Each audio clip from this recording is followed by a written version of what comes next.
it'll come. Kaya sa Twitter kasi nalabasa namin, nililing ka kayo kay Juice. Sabi mo, ano talaga sa'yo, friend? Nililigaw ba? Ano ba yun? No, I said it naman before na, I mean, he's a great guy. He's very sweet. Passionate rin siya. He says, kung may sabi ko, Jules, do you have a temper? I feel like you have a temper. Oh no, it's not temper. It's just passion. Sabi ko, kailangan ba may passion? Pero okay, sabi ko, he's really sweet, he's really nice, and he's, but I'm not, parang, I don't want to pressure myself to porket siya yung nandyan siya, di ba? I mean, I want to get to know friends, I want to make him a friend na gusto ko malaman na kung ano yung nakikita ko, yun siya, hindi siya yung best foot forward or what. But I appreciate him as a friend for now. And first time rin nangyari sa akin yung ginawa niya publicly. Na nangarap talaga ako na parang, I mean, that was also a first.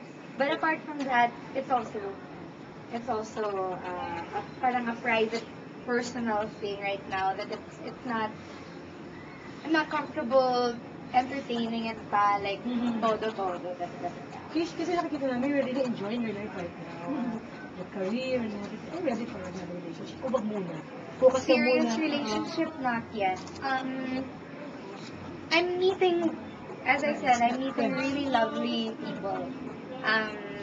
But it doesn't mean that just because may nangligaw, kailangan siya na, diba? I mean, it's nice to let them know you appreciate them, but that you're also not ready. And I've spoken to Jules about that also. Pero open yung communication. But I mean, again, he doesn't even live here, so always pag ganun, diba, parang mahirap, especially coming from where I'm coming from, it's like, I'm not ready to make the effort yet so much, to dedicate so much of myself in that. How's your mom right?